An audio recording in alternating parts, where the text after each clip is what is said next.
চণ্ডী দাসের মতো প্রেমের বর্ষি বাইতে চাই, যদি একটা রজকিনী আমি পেয়ে যাই, যে আমারে আপন করে বুকে দেবে ঠাই, সেই রকম এক রজকিনী চাই রে আমি চাই।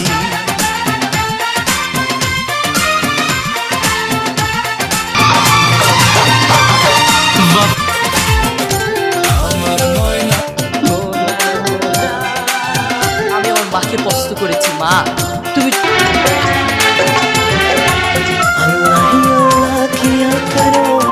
চাই না আমি রাজার রাজ্য, চাই না আমি সিংহাসন, ভালোবাসার জন্য